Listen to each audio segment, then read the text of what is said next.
Board ఎరకనా Chitrapuri colony board ఇది. దీన్ని చిత్రపురి కాలనీ రోడ్ అంటారు.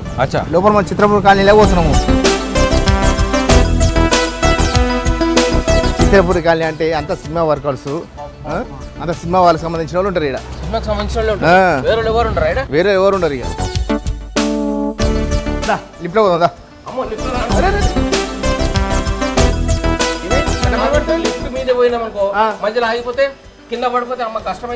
అరే అట్లేం కాదురా నాయన, మంచి లిఫ్ట్ ఏం కాదు. పోకిరి సినిమాలో మహేష్ బాబు ఆగలే, ఇలియానా ఎక్కినప్పుడు ఆగలే. ఇప్పుడు పోకిరి సినిమాలో ఇలియానా ఉన్నందుకు లిఫ్ట్ ఆగింది, వాంటెడ్ ఆపిర్రు. ఇలా నీకు ఇలియానా లేదు కదా, మూసుకొని అడుగు.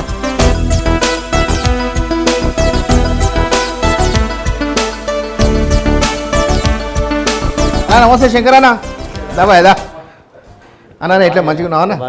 అంత బాగానే ఏ చేయాలి ముచ్చట్లు మాట్లాడదాం నీతో. ఏం చేయడే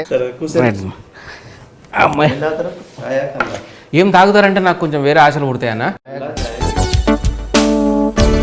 ఫస్ట్ది ఇంటర్వ్యూ అయిపోయినాక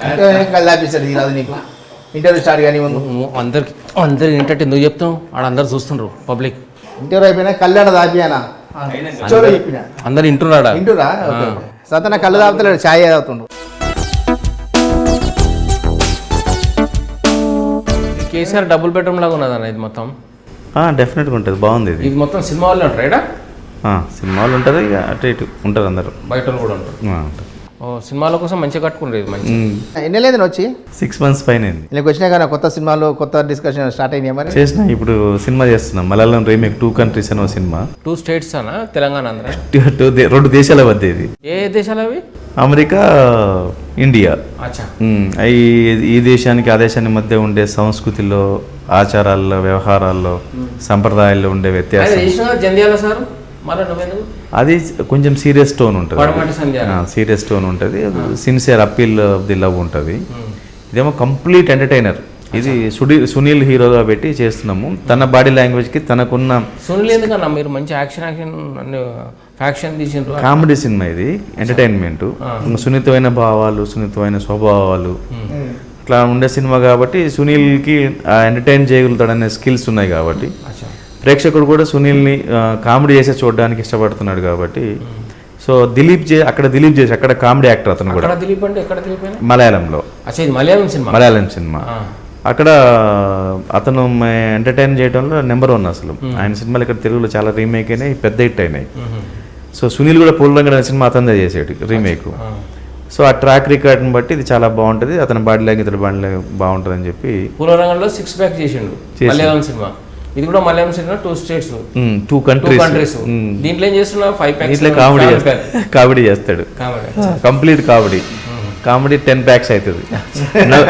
ఎట్లుంటది అంటే ఇప్పుడు సునీల్ కామెడీ చూసి నవ్వి ప్రేక్షకులకు కడుపు 10 packs అయిపోతాయి, అట్లుంటది. అనా ఇప్పుడు మీ ఇంట్లో ఎవరు ఉన్నారు సినిమాకి సంబంధించిన వాళ్ళు? లేరు. మరి వీటిలో వచ్చినవి ప్రభాకర్ రెడ్డి గారు వల్ల, సినిమా యాక్టర్ ప్రభాకర్ రెడ్డి గారు. ఇప్పుడు చిత్రపురి కాలనీ కూడా ఆయన పేరు మీద ఉంటుంది. ఈ చిత్రపురి కాలనీ సైట్ సెలక్షన్కి వచ్చి ఈ సైట్ని సెలెక్ట్ చేసిన 4 నేను ఒకళ్ళని. అప్పుడు భూమి వచ్చింది, ఫ్లాట్ రాలి. ఆ తర్వాత చాలా వచ్చినాయి, చాలా మంది వచ్చారు, చాలా మంది మారేరు, చాలా వచ్చింది. అయితే ప్రభాకర్ రెడ్డి గారిది మాది పక్క ఊర్లు. నేను పాలిటెక్నిక్ నల్గొండలో చేస్తున్నప్పుడు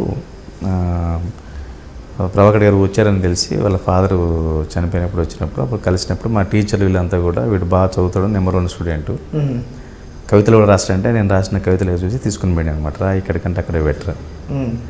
అట్లా ఈ సినిమాలోకి ఎంటర్ అయినాం. సినిమాలోకి ఎంటర్ ఇంకా సినిమాని తెలుసుకోవటం, నేర్చుకోవటం, ఇంకా చాలామంది దగ్గర పనిచేసిన అసిస్టెంట్ డైరెక్టర్గా, అసోసియేట్గా, కోఆర్డినేటర్గా పనిచేసి అప్పుడు ఎన్కౌంటర్ అనే సినిమాతో డైరెక్టర్ అయినా. ఏం చదువుకున్నాను? పాలిటెక్నిక్ అంటే డిస్కంటిన్యూ చేసిన. పాలిటెక్నిక్ అంటే ఏం చేసినావు? Engineering. Engineering, diploma engineering. Engineering అయిపోయి డైరెక్టర్ అయినావు. ఇంకోటనా మీరు ఎంతమంది అన్నదమ్ములు ఇంట్లో? ముగ్గురు.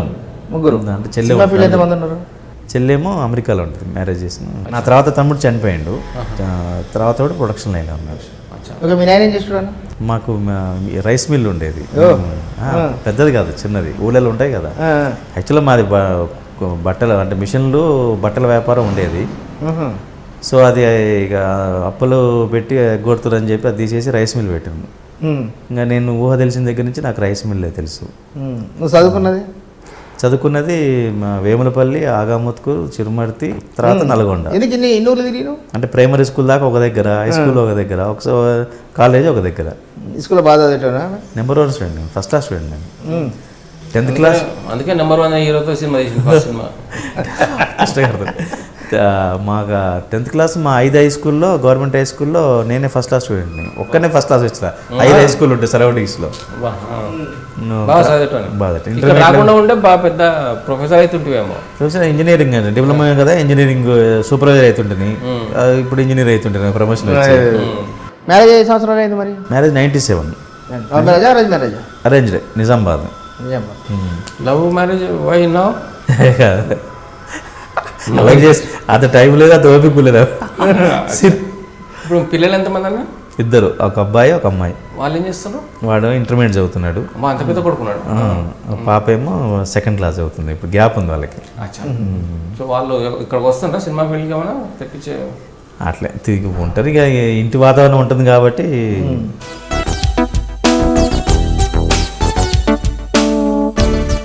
ఇప్పుడు మొన్నేమో కూడా అనౌన్స్ చేసినావు కదన్న, అందరినీ కొత్త వాళ్ళని పెట్టి చేస్తున్నది. మరి సునీల్ మధ్యలో వచ్చిన దుకాణం బంద్ చేసినావు ఎట్లా? అంటే 2 ఉన్నాయి ప్రాజెక్టులు యాక్చువల్గా, మొదటి నుంచి 2 ఉన్నాయి.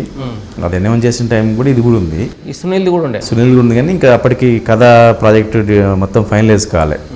అంటే కొత్త వాళ్ళతో సినిమా చేసేటప్పుడు ఎట్లా ఉండాలంటే దాని పక్కనే ఒక ఆక్సిజన్ ఇచ్చేటట్టు, కొంచెం ఊపిరి ఇచ్చేటట్టు ఇంకొక ప్రాజెక్ట్ ఉంటే దీనికి మూమెంట్ ఉంటుంది. ఇక్కడ మొత్తం కొత్త వాళ్ళతో చేసే సినిమాకి రిస్క్ ఎక్కువ ఉంటుంది. మనమే రిలీజ్ అయిన తర్వాత నచ్చితే జనాలు చూస్తే అప్పుడు పైసలు వస్తాయి. సో రిస్క్ ఫ్యాక్టర్ ఎక్కువ ఉంటుంది, 100% రిస్క్ ఫ్యాక్టర్ ఉంటుంది. సినిమా తీయటం ఒక ఎత్తు అయితే ఇప్పుడున్న పరిస్థితిలో ప్రేక్షకుడికి ఆ సినిమా రీచ్ చేయటం, వాళ్ళ దగ్గర తీసుకెళ్ళటం ప్రమోషన్ ద్వారా అనేది, theatres, promotion, everything counts, situation, oppositions ఇవన్నీ ఫేస్ చేసుకొని దాటుకొని ఒక స్టేజ్ తీసుకెళ్ళటం అనేది చాలా కష్టమైన పని. సో ఈ 200%లో మనం పాస్ అయితేనే రికవరీ ఉంటుంది. సో మనం కాజ్ కథ కనెక్ట్ అయినా యూత్ఫుల్గా ఉండాలి, ఎంటర్టైన్మెంట్ ఉండాలి, బాగుంటుంది. అంటే కొత్త జోనర్లో సినిమా చేద్దాము, కంప్లీట్ యూత్ఫుల్ ఎంటర్టైన్ అనుకొని చిన్న పాయింట్ నచ్చింది, దాని మీద కనెక్ట్ అయ్యి సెలక్షన్స్ కూడా మనం అనౌన్స్మెంట్ చేసినాం. V6లోనే అనౌన్స్మెంట్లు ఇవన్నీ వచ్చాయి. తర్వాత సెలక్షన్ కూడా చేసినాం. దాదాపు సగం క్యారెక్టర్లు దొరికినారు, ఇంకో సగం మంది దొరకాలి. మొత్తం 23 క్యారెక్టర్లు ఉంటాయి. ఈ 23లో దాదాపు ఒక 10-11 వరకు సూటబిలిటీ ఉంది. ఇంకా 10-12 మంది దొరికితే, అంటే ఒక 30 మంది చేసుకొని దాంట్లో మళ్ళీ ఎవరైనా మిస్ అయినా ఎక్కువ మంది చేస్తాం. ముందు వర్క్షాప్ అయిన తర్వాత మళ్ళీ ఫైనల్ ఫిల్టర్ ఉంటుంది. సునీల్తో సినిమా 2 కంట్రీస్, ఇదేమో కొత్తలతో 2 స్టేట్స్ అన్న. బాగుంటుంది ఆ టైటిల్ ఎట్లా నాకు తెలియదు. అంటే అదే ఆ కథను బట్టి రాష్ట్రాల మీద సినిమాలు తీసినావు, ఆంధ్ర తెలంగాణ మీద. ఇప్పుడు మొత్తం దేశాల్లో ఉండే సంస్కృతులు, సంప్రదాయాలు, ఆచారాలు, వ్యవహారాలు, వాటిలో నుంచి వచ్చే సున్నితమైన హాస్యము, అట్లాగే ఒక అద్భుతమైన లైఫ్ ఉంది. అది ఏ దేశంలో అయినా, ఏ ప్రాంతంలో అయినా ఒక అద్భుతమైన లైఫ్ ఉంటుంది. ఆ జీవితంలో అనేకమైన ఎమోషన్స్ ఉంటాయి. హాస్యంతో పాటు అనేక రకాల ఎమోషన్స్ ఉంటాయి, అనేక రకాల సాక్రిఫైస్లు ఉంటాయి, అనేక రకాల రియలైజేషన్స్ ఉంటాయి. ఒక వ్యక్తి తనను తాను సరిదిద్దుకోవటము, తనను తాను మార్చుకోవటము, ఇవన్నీ ఉంటాయి. సో ఈ అన్ని అంశాలు దాంట్లో ఉన్నాయి, ఆ సినిమాలో ఉన్నాయి. అందుకోసమే నచ్చింది నాకు యాక్చువల్గా. 2 కంట్రీస్ చూసి నచ్చిన తర్వాత ఇది పెట్టుకుంటే నాకు బిజినెస్ పరంగా కానీ ఈ చిన్న సినిమాకి ఒక ఊపిరి వస్తుంది. ఎందుకంటే ఈ సినిమా పెట్టుకున్న తర్వాత రేపు శాటిలైట్ అదే 2 సినిమాలు కలిపి బిజినెస్లో కూడా రేపు పెద్ద హిట్ సినిమా తీస్తున్నాం, దీని తర్వాత చిన్న సినిమా దాంట్లో పెట్టండి అని మనం మన వాళ్ళతో అడగడానికి కూడా బాగుంటుంది. అయితే కంప్లీట్ కొత్త అనేసరికి అందరూ ఎందుకన్నా అని అంటున్నారు. సరే వాళ్ళన్నా కూడా నేను నా ప్రయత్నంలో లోపం లేకుండా నా ప్రయత్నం అయితే సిన్సియర్గా చేస్తా. కానీ మొత్తం అందరు కొత్త 23 మంది కొత్త, ఎగ్జాక్ట్ కొత్త, మొత్తం న్యూ ఫేసెస్. అన్న ఇప్పటివరకు ఎన్ని సినిమాలు చేసినావు? టోటల్ 9 సినిమాలు చేసిన. మంచి నవరత్నాలు. ఇప్పుడు సునీల్ది 10వ సినిమా. 10వ సినిమా. 9 కొత్త వాళ్ళది, దీని కంటిన్యూషన్లో కొత్త వాళ్ళది 11వ సినిమా. 11. ఇప్పుడు ఆ సినిమాలో కొత్త సినిమా అంటే తెలంగాణలో ఎక్కువ చేస్తున్నారు. క్యారెక్టర్ని బట్టి ఉంటుంది, క్యారెక్టర్లు, దాంట్లో ఉండే ఎమోషన్స్, దాంట్లో ఆ క్యారెక్టరేషను. అయితే మ్యాక్సిమం తెలంగాణ పిల్లలకే మనము చేయాలనేది నా ఐడియా కూడా, నా బేసిక్ ఐడియా కూడా. అది చేస్తే బాగుంటుంది అనేది. ఇన్ని 9 సినిమాలు తీసిన కదన్నా. 9 సినిమాలు అంటే 9 హీరోయిన్లు. 9 హీరోయిన్ల మీద ఎవరిపైన మనసు పడ్డరా? 9 కాదు 18-20 మంది హీరోయిన్లు ఉంటారు. కోసం 2 కూడా ముగ్గురు ఉన్నారు. అయితే 4 హీరోయిన్లు ఉంటారు. అయితే 20 సినిమాలు 20 మంది హీరోయిన్ల మీద ఎవరిపైన మనసు పడ్డరా? డెఫినెట్గా మనసు పడకపోతే సినిమా ఎట్లా తీస్తాం అసలు? రియలీ? ఎస్. ఎవరు వాళ్ళు? ఆ హీరోయిన్లు మొత్తం అందరు హీరోయిన్లు ఎట్లా చూపించాలి, ఎట్లా చేయాలి, ఎట్లా చూపిస్తే ప్రేక్షకుడిని వస్తుంది, ఈ హీరోయిన్లో ఉండే మైనస్ లేనిది ప్లస్ లేనిది, ఈ అమ్మాయిలో ఉండే ఆకర్షణ ఏంది, నేను అడిగేది వేరే, ఆయన చెప్పేది వేరు. అంటే ఎవరి మీద లవ్ వచ్చిందని అడుగుతున్నా. లవ్ అప్పుడు పెళ్ళి అయిపోయింది కదా అన్న. ఇప్పుడు ఈ 2 సినిమాలు తీసిన తర్వాత పెద్ద హీరోలతో కూడా కాంట్రాక్ట్స్ ఉన్నాయి కదా అన్న. పెద్ద సినిమా తీసిన వెంకటేష్తో అప్పట్లో జయం మనదే, సూపర్ స్టార్ కృష్ణతో అది తీసినాం, మోహన్ బాబుతో తీసినాం. ఇప్పుడు పెద్దలతో తీస్తే కొంచెం గిరాకు వస్తుంది కదా నీకు కూడా. అన్ని సినిమాలు వస్తారా పెద్దలు వస్తారా అని కాదు, మనకున్న సబ్జెక్టు, మన ప్రొడక్షన్, బ్యానర్ రేపు హిట్ అయింది. ఇప్పుడు 2 కంట్రీస్ చిన్న సినిమా హిట్ అయింది అనుకో, ఆటోమేటిక్ సెట్ అయిపోతారు కదా. ఇక్కడ మార్కెటింగ్ అంతే, మార్కెటింగ్ ఎక్కడ సేలబిలిటీ ఉంటే అక్కడ అవకాశాలు ఉంటాయి. సో రేపు 2 హిట్ అయితే దేవుడి దయ వల్ల, ప్రేక్షకుల దయ వల్ల రేపు 2 హిట్ అయితే డెఫినెట్గా మంచి అవకాశాలు వస్తాయి కదా. సో ఇంకో 10 మందికి అవకాశం ఇవ్వచ్చు మనం. ఇప్పుడు ఎన్కౌంటర్ సినిమా దగ్గర నుంచి అప్పటిదాకా సినిమాలో పాటలు రాసిన వాళ్ళు చాలా తక్కువ తెలంగాణ నుంచి. ఎన్కౌంటర్ నుంచి ఇప్పుడు గొరటెంకన్ అని కానీ వీళ్ళందరినీ కూడా అక్కడి నుంచి తీసుకొని జేబుల తెలంగాణ దాకా దాదాపు ఒక 8-9 మంది రైటర్స్ని ఇంట్రడ్యూస్ చేసినాం మనం, కొత్త వాళ్ళని. వాళ్ళు ఇప్పుడు 2-3 మ్యూజిక్ డైరెక్టర్లు అయ్యారు, పెద్ద సినిమాలు చేస్తున్నారు. సో రేపు ఒక 10 సినిమాలు తీయగలిగితే మనము, ప్రేక్షకుల దయ మనకు వచ్చే అవకాశం ఊహించుకొని చేయగలిగితే, ఆ 10 సినిమాలో 10 మంది అన్నా బయటకు వస్తే ఆ 10 మందికి రేపు ఇండస్ట్రీలో వాళ్ళకు ఒక స్థానం ఉంటుంది కదా. సో అట్లా అవకాశాలు వస్తే వినియోగించుకోవాలి, ఇంకో 10 మందికి అవకాశం ఇవ్వాలి. కానీ ఇంతకుముందు సినిమా తీసిన ప్రొడ్యూసర్లు మళ్ళీ చేయలే కదా సార్ మీరు? చేస్తాం, మళ్ళీ ఇప్పుడు సురేష్ ప్రొడక్షన్లో చేశారు, తర్వాత భద్రాచలం చేసినాం, తర్వాత ఆయుధం చేసినాం. ఎందుకు మోహన్ బాబు గారితో 2 సినిమాలు చేసినాం కదా. అంటే రిపీట్ చేయకూడదని, ఒక హీరోతో మళ్ళీ రిపీట్ చేస్తే ఎక్స్పెక్టేషన్స్ ఉంటాయి, గ్యాప్ కావాలి దానికి. అందుకని యమజాతకుడు, ఈ శ్రీరాముల తర్వాత ఇమ్మీడియట్గా యమజాతకుడు వచ్చింది, సేమ్ మోహన్ గారి బ్యానర్లోనే. సో సినిమా రెవెన్యూ సైడ్ బాగా వచ్చింది, కానీ యమజాతకు శ్రీరాములకి వచ్చిన అప్రిషియేషన్ రాలే. అంటే జోనర్ వేరు. అంటే శ్రీరాములు చూసి ఇమ్మీడియట్గా యమజాతకుడు అనేసరికి కొంతమంది నా ఫ్రెండ్స్కే డైజెస్ట్ కాలే, ఇదేం సినిమా చేసినా ఉన్నారు. కానీ రెవెన్యూ అన్ని బాగా పెద్ద సక్సెస్ అయింది. సాంగ్స్ బాగుంటాయి, దాంట్లో క్వాలిటీ బాగుంటుంది, సెట్లో అప్పుడు వేసిన సెట్లో ఇప్పుడు ఇంకా యమలోకానికి వాడుకుంటున్నారు. ఆ సినిమా చూడండి, ఇప్పుడు ఆ సినిమా చూసి తర్వాత వచ్చిన సినిమాలు చూడండి, చాలా తెలుస్తుంది ఆ సినిమాలో ఉన్నది ఏం వాడుకున్నారు, ఎట్లా వాడుకున్నారు. ఎందుకంటే ఆ రోజుకి యమలోకం అంటే ఉత్తనే కటౌట్లు పెట్టి వెనక పొగేసేవాళ్ళు, అదే యమలోకం అనేవాళ్ళు. యమలోకం అంటే అతల వితల సుతల మహాతల తరాతల రసాతల పాతాల లోకాలు ఉంటాయని చూపించి వితరణ మీద ప్రయాణం చేయించి, యమలోకం అంటే అగ్నితో ప్రజ్వలుతుందని మొత్తం ఫుల్ సెట్ అంతా కూడా అగ్ని ప్రజ్వలుతూ ఉంటుంది. బాంబే నుంచి ఆ రోజే టెక్నీషియన్ పిలిపించి మొత్తం గ్యాస్ పైప్ పిలిపించి, చాలా టెన్షన్ సెన్సిటివ్ అది. ఎక్కడ మంట ఇదైపోయినా కూడా మొత్తం సెట్ కాలిపోతుంది. అట్లాంటి సెట్లో 30 రోజులు చేసాం షూటింగ్, అంత జాగ్రత్తగా. మొత్తం 150-200 గ్యాసులు ఉన్నారు రోజుకి, వేడి అసలు ఇప్పుడు నల్లగా అయిపోయేవాళ్ళు మొత్తం. సో ఈ ప్రయోగాలు అంత అద్భుతమైన ప్రయోగం చేసాం దాంట్లో, అందుకనే అప్రిసియేషన్ వచ్చింది. కాకపోతే ఏంటంటే ఒక జోనర్ తర్వాత ఇంకో జోనర్ చేయకూడదని డిసైడ్ అయినా ఆ సినిమా తర్వాతనే. చేసినాం. రీసెంట్గా మా ఫ్రెండ్స్ సీతమ్మందాల రామయ్య చిత్రాలు చేసారు, ప్రొడ్యూసర్స్ నా ఫ్రెండ్స్ బాగా. హీరో ఫాదరే చేసినాం. అది చిన్న క్యారెక్టర్, సరే వీళ్ళందరూ డైరెక్టర్ వీళ్ళందరూ చేస్తే సరే అని చేసినాం. అయితే రిపోర్టర్ అనే సినిమా కూడా చేసినాం, దాంట్లో మెయిన్ క్యారెక్టర్ సినిమా హీరోని ఒక మెంటర్ అనమాట, స్ఫూర్తిని ఇచ్చే క్యారెక్టర్. అది జర్నలిస్ట్ పాత్ర, చాలా బాగుంటుంది. కాకపోతే ఏంటంటే అది ఇంకా రిలీజ్ కాలేదు. అది రిలీజ్ అయితే బాగానే ఉంటుంది, పర్లేదు.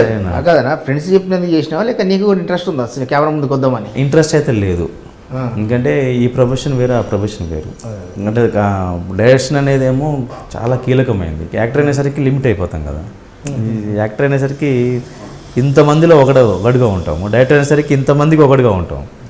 So that is the best job నాకు. ఎందుకంటే నా నా ఫీల్ కూడా అదే కదా, నా ఫుడ్ కూడా అదే.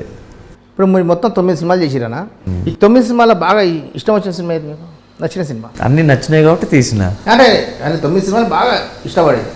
నాకు నచ్చినాయి, అన్నీ నచ్చుతాయి. కాకపోతే ఏంటంటే నా సినిమాల్లో ప్రేక్షకులకు కూడా, అంటే కొంచెం ఇంటలెక్చువల్స్ కానీ సామాన్య ప్రేక్షకులకు కానీ ఫ్రెండ్స్కి కానీ బాగా నచ్చిన సినిమాలు అయితే ఎన్కౌంటరు, శ్రీరాములయ్య, జయమందేరా, భద్రాచలం, ఇవి బాగా నచ్చినాయి.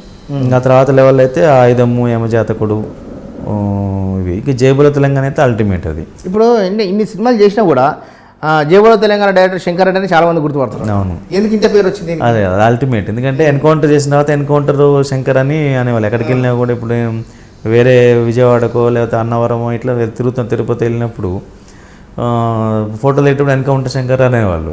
ఇప్పుడు జయబోలో తెలంగాణ వెళ్తే తెలంగాణ శంకర్ అంటున్నారు. 9 సినిమాలు పక్క వెళ్ళిపోయినాయి. 9 సినిమాలు ఇప్పుడు తెలిసిన వాళ్ళకి 9 సినిమాలు పక్కకి వెళ్ళిపోయి తెలంగాణ శంకర్ అంటున్నారు. ఇక్కడేమో జయబోలో తెలంగాణ శంకర్ అంటున్నారు.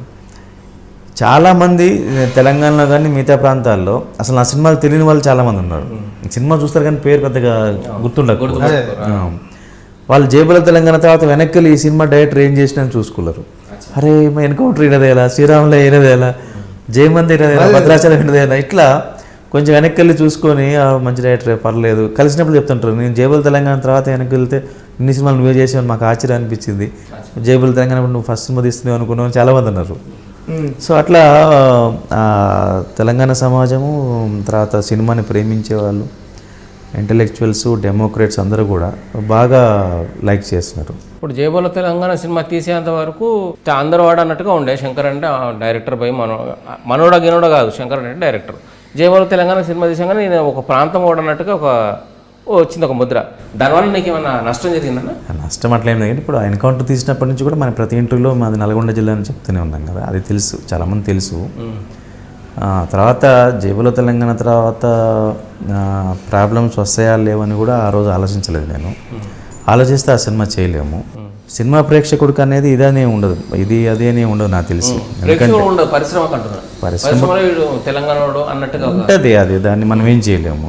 కాకపోతే ఏంటంటే కొంత మార్కెటింగ్లో కొంత తేడా ఉంటుంది, కానీ అది ఇప్పుడు అంతా పాస్ అయిపోయింది. ఇప్పుడంతా ఇప్పుడు జిహెచ్ఎంసీ ఎలక్షన్ తర్వాత టోటల్గా అటు ఇటు మొత్తం బ్యూటిఫుల్గా సెటప్ అయింది. సినిమా వాళ్ళంతా కూడా ఇప్పుడు ఈరోజు తెలంగాణ గవర్నమెంట్ని అభినందిస్తున్నారు, అభిమానిస్తున్నారు. ఇక్కడ మేము సేఫ్గా ఉన్నాం అంటున్నారు. సో డెఫినెట్గా ఒక మంచి సానుకూల వాతావరణం అయితే ఏర్పడింది. ఈ స్నేహపూర్వక వాతావరణం ఏర్పడడానికి కారణం కేసీఆర్ గారు. డెఫినెట్గా ఇప్పుడు అందరూ కూడా బాగున్నారు, ఇంకా బాగుంటుంది ఇండస్ట్రీ ఇక్కడ. సో బాగుండే ఇండస్ట్రీలో మనం కూడా భాగస్వాములుగా ఉంటాం తప్పకుండా. దాంట్లో బాగుంటే మంచిదే, కానీ ఇప్పుడు ఈ పరిశ్రమ ఆంధ్రాకి తరలిపోతుంది అంటున్నారు, కానీ ఎవరు పోతలేదు అంటున్నారు. పైకి అండర్ కరెంట్గా అంత జరుగుతుంది. దానిపైన మీ అభిప్రాయం? అండర్ కరెంట్లో చాలా జరుగుతాయి, కానీ అవన్నీ ప్రాక్టికల్గా వచ్చే వరకు మనకు సంబంధం లేదు. ఇప్పుడు సినిమా అనేది హైదరాబాద్లో షూటింగ్ చేసినా, అమెరికాలో చేసినా, ఆంధ్రాలో చేసినా, రాయలసీమలో చేసినా, ఎక్కడ షూటింగ్ చేసినా కూడా రిలీజ్ అవ్వాల్సింది తెలుగు రాష్ట్రాల్లో కంపల్సరీ రిలీజ్ కావాలి. ఈరోజు ప్రేక్షకుడు ఇక్కడైనా అక్కడైనా ఎట్లా ఉన్నారంటే, వాళ్ళకు శంకర్ చేసిండా లేకపోతే ఇంకెవరో ఎల్ఐ చేసినా మల్లయ్య చేసినా అని సంబంధం లేదు. వాళ్ళ టికెట్ డబ్బులు పెట్టుకొని థియేటర్కి వెళ్ళి చూసిన తర్వాత బాగుంది అంటే అభినందిస్తారు, అభిమానిస్తారు, మళ్ళీ చూడమంటారు, చూస్తారు. బాగోలేదంటే వాళ్ళు ఎవరైనా మళ్ళీ చూడరు, బాగా బోర్ కొట్టింది అంటారు. అంటే ఫర్ ఎగ్జాంపుల్ మొత్తం అక్కడ వెళ్ళిపోయాను అనుకోండి ఆంధ్ర స్టేట్కి, ఇక్కడ డైరెక్టర్లు, హీరోలు అందరూ ఇప్పటికే చాలామంది జగలు తీసుకుని స్టూడియోలకు తీసుకున్నట్ట ఏమేమో కడుతున్నట్టే ఏమో కథ అవుతుంది. పోయింది అనుకుందాం, ఫర్ ఎగ్జాంపుల్ ఊరికి అనుకుందాం ఒక 2 నిమిషాలు. అప్పుడు ఎట్లా ఇక్కడ పరిశ్రమ ఎట్లా 100% తెలంగాణలో కానీ హైదరాబాద్లో కానీ రేపు కేసీఆర్ గారి ఆలోచన ప్రకారం ఇది కేవలం ఒక తెలుగు భాషకు సంబంధించిన సినిమాకి సంబంధించిన హబ్గా కాదు. ఇది తెలుగు సినిమా హబ్ అనేది ఆల్రెడీ ఎస్టాబ్లిష్డ్ ఇది. సో ఇది ప్రపంచవ్యాప్తంగా రేపు సౌత్ ఇండియన్ లాంగ్వేజ్ మెడ్రాస్ కూడా హబ్గా ఉంటే మెడ్రాస్ వదిలేసి హైదరాబాద్కి వచ్చారు, హైదరాబాద్ నుంచి కూడా పోతారు. ఎగ్జాక్ట్లీ అదే చెప్పబోతున్నాను అనమాట. దీన్ని కేవలం ఈ 2 రాష్ట్రాలు మాత్రమే కాకుండా ఒక రీజనల్ లాంగ్వేజ్ సంబంధించిన ప్రాంతానికి సంబంధించిన సినిమా ఇండస్ట్రీని డెవలప్ చేయాలనేదే కాకుండా విశ్వవ్యాప్తంగా ప్రపంచవ్యాప్తంగా కూడా రేపు ఐటీ టెక్నాలజికల్ దీంట్లో డిజిటల్ ఫార్మేషన్స్ వీటిలో ప్రపంచవ్యాప్తంగా కూడా ఏ దేశం నుంచి అయినా ఏ భాష నుంచి అయినా సరే హైదరాబాద్ని సినిమా హబ్గా మార్చాలనేది కేసీఆర్ గారి లక్ష్యం. అది డెఫినెట్గా నెరవేరుతుంది. ఎందుకంటే ఇండస్ట్రీకి ఇక్కడ హైదరాబాద్లో ఏంటంటే ఇప్పుడు 24 శాఖల్లో కావచ్చు, ఇక్కడ ఉన్న అనుకూలమైన వాతావరణం కావచ్చు, ఇక్కడ ఉండే ఆర్టిస్టులు కావచ్చు, వీళ్ళందరూ కూడా ఏంటంటే ఇండస్ట్రీని ఇది ఒక ముడిసరికి ఇక్కడ ఇండస్ట్రీకి వీళ్ళంతా ఈజీగా మళ్ళీ ఇంకో చోట దొరకటం కష్టం. ఎందుకు కష్టం అంటే ప్రాక్టికల్గా నేనే చూసిన మద్రాస్ నుంచి హైదరాబాద్కి సినిమా ఇండస్ట్రీ రావటం మొదలుపెట్టిన దగ్గర నుంచి ఒక స్టేజ్కి ఒక 90% స్టేజ్కి రీచ్ అవ్వడానికి 30 years పట్టింది. 30 years పట్టింది. కాబట్టి ఇంకో ఇండస్ట్రీ ఇంకో దగ్గర షిఫ్ట్ అయ్యి మళ్ళీ అక్కడ వేలు నూనుకొని ఎస్టాబ్లిష్ అవ్వడానికి చాలా టైం పడుతుంది.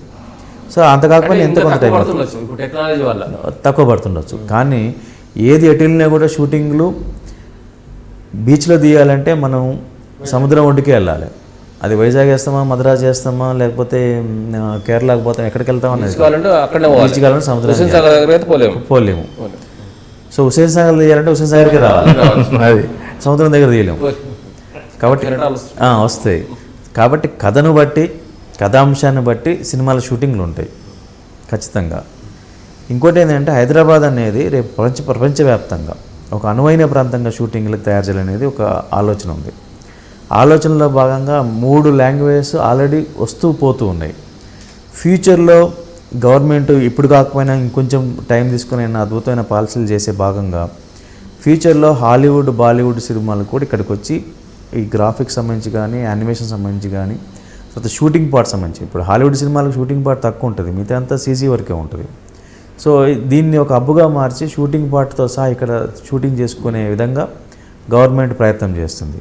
కాబట్టి వీళ్ళు అక్కడికి వెళ్తారా, వాళ్ళు ఇక్కడికి వస్తారా కాదు, ప్రపంచమంతా హైదరాబాద్కి వచ్చే ప్రయత్నం జరుగుతూ ఉంది ఇక్కడ. మీరు తెలంగాణ డైరెక్టర్లు ఉన్నారు, ఇంకొంచెం తెలంగాణ సినిమా డైరెక్టర్లు ఉన్నారు. వాళ్ళందరూ తెలంగాణ కోసం ఏం చేస్తుంటారు? వాళ్ళ సంగతి వదిలేసి మీరేం చేస్తున్నారు తెలంగాణ కళాకారుల కోసం? డెఫినెట్గా తెలంగాణ కళాకారుల కోసం గవర్నమెంట్ చేసే ప్రతి పనిలో కూడా భాగస్వామ్యం అవుతున్నాము. రేపు పెట్టే విజన్లో కానీ, రేపు అమల్లోకి వచ్చే ఆచరణలో కానీ అద్భుతమైన అవకాశాల కోసం, అద్భుతమైన తెలంగాణ పంటను పండించడం కోసం ప్రయత్నాలు జరుగుతూ ఉన్నాయి. డెఫినెట్గా ఇక్కడ స్టూడియోలు వస్తాయి, ఆ స్టూడియోలో నిర్మాణాలు జరుగుతాయి, ఆ స్టూడియోలో ట్రైనింగ్లు జరుగుతాయి. ఇప్పుడు ఇన్స్టిట్యూట్ కూడా ఆల్రెడీ గవర్నమెంట్ డిక్లేర్ చేసేసింది.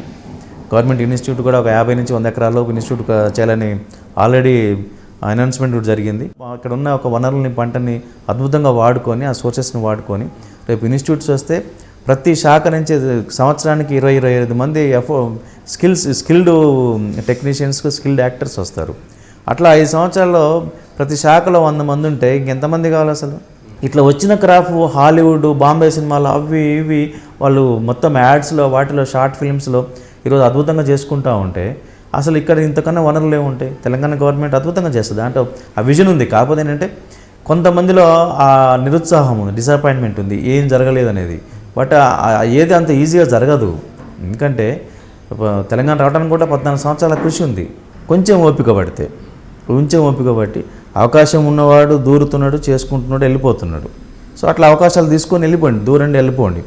అవకాశం లేకుండా ఏదన్నా ఇంకా రకరకాల సమస్యలు ఉన్నప్పుడు డెఫినెట్గా గవర్నమెంట్ పాలసీల ద్వారా రేపు ఇండస్ట్రీ డెఫినెట్గా బాగుంటుంది ఇక్కడ. ఎందుకంటే మీరు అన్నట్టు వాళ్ళు వెళ్ళిపోతే వీళ్ళు వెళ్ళిపోతే అనేది లేదు. కానీ ఇప్పుడున్న వాతావరణంలో ఆ పరిస్థితి వస్తే హీరోషిమా నాగసాకి మీద బాంబు పడ్డ తర్వాత వాళ్ళు ప్రపంచానికి సవాల్ చేసి అతి తక్కువ టైంలో ప్రపంచ దేశాలని మొత్తం ఆ ప్రాంతాలు ఆకర్షించాయి. వాళ్ళ ఎఫర్ట్స్, ఎనర్జీస్, సాక్రిఫైస్, టెక్నాలజీ, వాళ్ళ ప్రతి మేధస్సుని కూడా, ప్రతి విషయాన్ని కూడా వాళ్ళ దేశం వైపు పెట్టి చేశారు. ఖచ్చితంగా కూడా ఇక్కడ తెలంగాణ ప్రాంతంలో కవులు, కళాకారులు, మేధావులు, ముఖ్యంగా కేసీఆర్ గారు, ఆయనే స్వయంగా ఆయన కవి, గాయకుడు. విచిత్రం ఏంటంటే చాలామందికి ఆయన పాటలు పాడతాడని తెలియదు. రాసిడు కానీ పాడతాడని తెలియదు. అద్భుతంగా పాటలు పాడతాడు ఆయన, హిందీ పాటలు అద్భుతంగా పాడతాడు. సో ఆయనే ఈరోజు ముఖ్యమంత్రిగా ఉన్నారు. అటువంటిప్పుడు డెఫినెట్గా మంచి అవకాశాలు వస్తాయి, కొంచెం ఓపిక పట్టాలి. సో మీ మాటలు, కేసీఆర్ గారి మాటలు వింటుంటే సినిమా పరిశ్రమ బాగుంటుందని చెప్పి 100% అది నిజమైతే ఇంకా బాగుంటుంది. నిజమైతుంది. తెలంగాణ జై తెలంగాణ అంటే ఎందుకు పని లేక జై తెలంగాణ అంటున్న వాళ్ళు కూడా ఉన్నారు. కానీ తెలంగాణ వచ్చినాక జై తెలంగాణ అంటున్నారు. కాబట్టి రేపు సినిమా ఇండస్ట్రీ కూడా ఏ వస్తుంది అనుకుంటారు, ఇండస్ట్రీ వస్తే భలే చేసి అంటారు. అంతే. మీ మాటలు ఇంత సుదీర్ఘంగా మాట్లాడుతున్న మీ డైరెక్టర్ కాకుండా రాజకీయ నాయకులు అయితే ఇంకా బాగుంటుండే అనిపించింది. ఇప్పుడు నేను స్టూడెంట్ రాజకీయాల నుంచి కదా సినిమాలకు వచ్చింది. అచ్చా అట్లా అంటే స్టూడెంట్ రాజకీయాలు అంటే గుర్తొచ్చిందా? ఇంతకు నువ్వు గుడి పెరిగింది ఏడని? నల్గొండ జిల్లా. ఇంకా మా ఊరి వాతావరణం, రాజకీయ వాతావరణం ఉండేది కొంచెము. ఈ నక్సలైట్ ప్రభావితమైన ప్రాంతంగా ఉండేది మా విలేజెస్. నక్సలైట్ అవుదామని చెప్పి ఏమి అనుకోలేదా? అంటే ఉండేది నా చుట్టూ అంతా ప్రాంతం, చుట్టూ ఉన్న వాతావరణము, లిటరేచరు, పరిస్థితులు, అరే ఎందుకు ఆయన అట్లా ఉన్నాడు, మనం ఎట్లా ఎందుకున్నాం, కారణం ఏంటి, ఈ ఆలోచన అనేది మొదలైంది నాకు. నేను స్టూడెంట్ ఆర్గనైజేషన్లో ఉన్నా.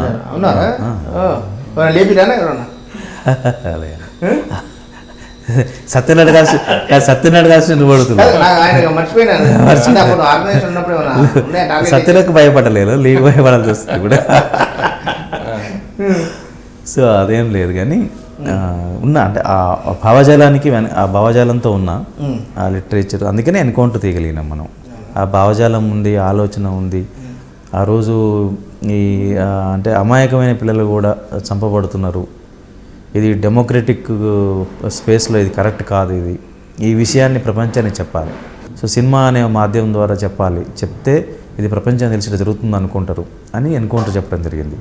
జేబుల తెలంగాణ కూడా ఇంత సూసైడ్ జరుగుతూ ఉన్నాయి, ఇన్ని త్యాగాలు జరుగుతున్నాయి, ఇంత పోరాటం జరుగుతూ ఉంది. ఇంత జరుగుతూ ఉంటే కూడా ప్రపంచం ఏమి తెలియనట్టుగా ఉంది. సమాజం స్పృహను కోల్పోయి ఉంది. కాబట్టి సమాజానికి స్పృహను కల్పించాలి. ఆ సమాజాన్ని కొంచెమన్నా వాళ్ళకి ఆలోచనలకు దగ్గర తీసుకెళ్ళాలి. కనీసం వాళ్ళకి అవగాహన కల్పించాలి. కనీసం వాళ్ళకి సమాచారం ఇవ్వాలి తెలియని వాళ్ళకి. ఇది సమాచారం. ఎందుకు జేబులో తెలంగాణ అని చెప్పడం కోసం తెలంగాణ సినిమా చేసాం. తెలంగాణ సినిమా స్టార్టింగ్లో నీకైనా థియేటర్లు దొరకక సినిమా బ్యాన్ చేయరు, కొంతమంది ఆందోళనలు డిమాండ్ చేశారు కదా నాకు. అట్లేం లేదు కానీ ఇబ్బందులు వచ్చినాయి. మనకు జేబుల తెలంగాణ టైటిల్ ఇవ్వలేదు ఛాంబర్లో. అట్లాంటి ఇబ్బందులు సెన్సార్ అవ్వలేదు. ఇట్లాంటి ఇబ్బందులు చాలా వచ్చినాయి. థియేటర్లోకి వచ్చేసరికి కేసీఆర్ గారు కంప్లీట్ ఆయన హ్యాండ్ ఓవర్ చేసుకున్నాడు. లిస్ట్ మొత్తం తెలంగాణ రాష్ట్రంలో ఎన్ని థియేటర్లు ఉన్నాయో మొత్తం లిస్ట్ తెప్పించాడు. తెప్పించి ఎవరి థియేటర్లో ఎక్కడ ఏం సంగతి, ఏ థియేటర్లో వేస్తే మన సినిమా బాగుంటుంది. థియేటర్ల సెలక్షన్ పెన్సిల్ తీసుకుని టిక్ పెట్టిండు. థియేటర్లు మొత్తం ఆయన డిసైడ్ చేసి ఈ థియేటర్లు కావాలని చెప్పిండు అంతే. ఆ థియేటర్లో సినిమా రిలీజ్ అయ్యింది. సో ప్రతి కాన్స్టిట్యున్సీ ఇన్ఛార్జ్ ఎవరైతే ఉంటారో టీఆర్ఎస్ పార్టీ ఇన్ఛార్జ్, వాళ్ళకి బాధ్యత ఏంటంటే ఫస్ట్ డే మొత్తం థియేటర్ కొనుక్కొని మొత్తం ప్రజలు చూపించాలి సినిమాని. మొత్తం ఇప్పుడు ఎంపీ జితేందర్ రెడ్డి గారు ఫుల్ డే డ్యాన్సులు చేసిండు ఆయన. ఆయన గురించి రెఫరెన్స్ చెప్తాను.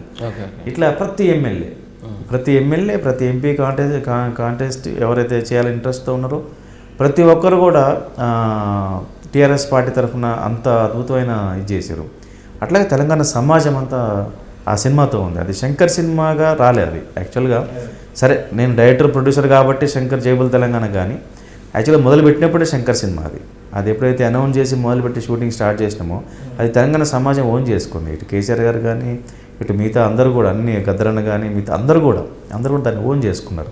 ఇది మా సినిమా అనుకున్నారు.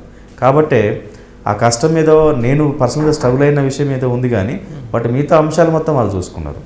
సమాజమే రియాక్ట్ అయింది. సెన్సార్ అవ్వకపోతే విద్యార్థులు, ఇట్లా అనేక రకాల ఇది జరిగింది. ఇంకొక చిన్న మాట అంటే ఆయన చేసిండు, బాగానే చేసిండు, పాపం ఒప్పుకున్నట్టు చేసిండు, బాగుంది. ఆయన బదులు ఇంకొకరిని ఎవరైనా పెడితే బాగుండే కదా. తెలంగాణ ఆయన జగపతి బాబు ప్లేస్లో వేరే అతన్ని సెలెక్ట్ చేసినాం. యాక్చువల్గా గోదావరి కన్ నుంచి వచ్చిండు, సెలెక్ట్ చేసినాం, అంతా అయిపోయింది. షూటింగ్కి వెళ్ళే ముందు వద్దు సార్ నేను ఇంత పెద్ద క్యారెక్టర్ చేయలేను, జనంలో చేయాలి. షూటింగ్కి వెళ్ళామని చెప్పిండు. మంచివాడు ఆయన. ఎవరైనా ఆటోగ్రాఫ్ తీసుకుంటారు. సినిమాలో ఉన్నాడు ఆయన. అంటే చెప్పిండు సార్ నాకు ఇంత పెద్దది వద్దు, ఒక చిన్న క్యారెక్టర్ ఏంటి సార్, సినిమాలో ఉండాలి నేను, చిన్న క్యారెక్టర్ ఏమంటే ఇచ్చినాం. అప్పుడు జగపతి బాబు ఎంటర్ అయ్యాడు. జగపతి బాబు కాకుండా ఇంకెవరు అనుకున్నారా? ఇంకెవరు లేదు. అచ్చా, ఆయన్నే. ఇంకెవరు లేకపోతే సరే టక్కున అనుకున్నాము. ఇంకోటి కూడా ఏంటంటే ఆ సినిమా ఉద్దేశము తెలంగాణ వాళ్ళతో సినిమా తీయాలని కాదు. ఆ సినిమా ఉద్దేశము తెలంగాణ అంశాన్ని ప్రపంచవ్యాప్తంగా చెప్పాలి. మొత్తం తెలంగాణ తీస్తే ఇక్కడ కూడా నడవదు. ఇక్కడ ప్రేక్షకులకు కూడా ఇప్పుడు ఈ రోజుకి ఏముందంటే ఏముందా తెలంగాణతో ఏముంటుంది అనేది ఉంది. సినిమా థియేటర్కి పోడు. ఇక్కడ సినిమా ప్రేక్షకుడి మైండ్ సెట్ వేరు. ఇప్పుడు సినిమాకి వెళ్ళాలని వాడి మైండ్ సెట్ ఒక రకంగా ఉంటుంది, పార్టీ మీటింగ్కి వెళ్ళాలని మైండ్ సెట్ ఒక రకంగా ఉంటుంది, ఫంక్షన్కి వెళ్ళాలని మైండ్ సెట్ ఒకటి ఉంటుంది, లేకపోతే ఎగ్జిబిషన్కి వెళ్ళాలని మైండ్ సెట్ ఒకటి ఉంటుంది. ఎగ్జిబిషన్కి వెళ్తే ఏం కొనుక్కోవాలి, గుడికి వెళ్తే ఏం దండం పెట్టుకోవాలి, సినిమాకి వెళ్తే ఏం కావాలి, ప్రతి ఒక్కరికి ఒక్కొక్క దానిపైన ఒక రకమైన ఆలోచన ఉంటుంది. ఇక్కడ తెలుగు సినిమా చూసే వాళ్ళకి తెలంగాణ వాళ్ళని పెట్టామా ఆంధ్రాలను పెట్టి ఇది కాదు కావాల్సింది. వెళ్తే వినోదం ఇచ్చాడా, నాకేం కావాలి, ఎన్కౌంటర్ సినిమా పేరు టైటిల్తో సినిమా చేస్తే ఏం చెప్తున్నాడు అనేది ఆ ఇంట్రెస్ట్ ఉన్న వాళ్ళకి వచ్చి చూస్తారు. మిగతా ప్రేక్షకుడికి ఆ ఇంట్రెస్ట్ ఉండదు. ఎందుకు ఉండదు అంటే నేను కేస్ స్టడీ చేసిన కాబట్టి చెప్తున్నా. ఇది చాలామందికి అవసరం కూడా పడుతుంది. సంధ్య 35M 70Mలో ఎన్కౌంటర్ సినిమా పక్కన పట్టుకుంటూ చూద్దామనే సినిమా 2 సినిమాలు రిలీజ్ అయినాయి ఒకేసారి. శివనాగేశ్వరరావు గారి. నేను ఈవినింగ్ 5వ రోజు 6వ రోజు ఎప్పుడో ఈ ఫస్ట్ షో మా ఫ్రెండ్స్ వస్తానంటే వెళ్ళి ఉన్నా, వీళ్ళు ఈ లోపల కూర్చున్నారు. ఇక నేనేం చూస్తలేని బయటకు వచ్చి ఊరికి నిలబడ్డా. నేను సినిమా స్టార్ట్ అవ్వడానికి కరెక్ట్గా 15 నిమిషాలు ఉంది. ఇంకా ఆ పార్కింగ్ ప్లేస్లో ఫ్రెండ్తో మాట్లాడుతూ నిలబడితే ఒక 5 బైకుల్లో యూత్ బ్యాచ్ వచ్చింది. టక్క పార్కింగ్ చేసుకున్నారు. మావాడు అన్నాడు, చూసినారు యూత్ వస్తున్నారు రా ఈ సినిమాకని. అంటే పర్లేదే, యంగ్స్టర్స్ చూస్తున్నారు, ఎన్కౌంటర్ పెట్టినా చూస్తున్నారు, పర్లేదే అనుకున్నా. కానీ ఇక్కడ పార్కింగ్ చేసి ఆ సినిమాకి పోతున్నారు. ఏంటంటే కామెడీ బాగుందట అన్నారు. మావాడు అడిగిండు ఏ సినిమాకి అంటే దానికి ఎందుకు దీని కామెడీ బాగుందట అది అన్నారు. అంటే ప్రేక్షకుడికి వానికి ఏం కావాలి, ఎట్లా డబ్బు పెట్టేవాడు దాని నుంచి ఏం తీసుకోవాలనేది వాళ్ళు నిర్ణయించుకుంటారు. వాళ్ళకి ఇది ఉంటుంది. సో డెఫినెట్గా మనం ఎట్లాంటి సినిమా చేసినా కూడా వాళ్ళని ఆడిని బట్టి మనం అర్థం చేసుకొని చేయాలి తప్ప ఇప్పుడు ఎంటర్టైన్మెంట్ సినిమా చేస్తున్నాం మనం 2 countries. దీన్ని ఎందుకు సెలెక్ట్ చేసుకున్నానంటే ఇది 2 దేశాల మధ్య ఉండే భిన్నమైన సంస్కృతులు, సంప్రదాయాలు, ఆచార వ్యవహారాలు వీటి మధ్య జరిగే ఒక అద్భుతమైన కామెడీ సినిమా. ఈ కామెడీ సినిమాని ఏ ప్రాంతం వాళ్ళైనా సరే సినిమా థియేటర్కి వచ్చి కూర్చుంటే కడుపుబ్బున్నవి వెళ్ళిపోతారు.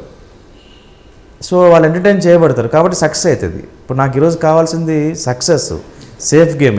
ఈ గ్యాప్ తర్వాత నేను సక్సెస్ అయితేనే రేపు కొత్త వాళ్ళతో తీసినా పాత వాళ్ళతో తీసినా ఎవరికైనా అవకాశం ఇద్దాం అనుకున్నా ఒక అవకాశం ఉంటుంది, ఒక హోప్ ఉంటుంది, ఒక స్పేస్ ఉంటుంది. నేను అక్కడిక్కడ గిల్లుకుంటూ ఏ చేస్తాను సినిమా. అందుకోసము ప్రేక్షకుడు డిసైడెడ్, వాళ్ళకి ఏం కావాలో తెలుసు. ఇప్పుడు ఈ సినిమాలో కేసీఆర్ సార్ కూడా నేను పాటలు పాడుతున్నా. సార్కి అంత టైం ఎక్కడ ఉంది ఇప్పుడు? ఇప్పుడు ఈ సినిమా సైడ్ కొంచెం ఉంటుంది కదా, ఉంటుంది కానీ ఇప్పుడంటే ఒక కాన్సెప్ట్, ఒక ఆ రోజు అవసరము, ఆ రోజు ఉండే పరిస్థితులు ఆ రోజు పురిగొలిపినాయి. చెప్పలేము. ఇంటర్వ్యూ చూసి రాస్తా అంటే నేనేం చేస్తాను.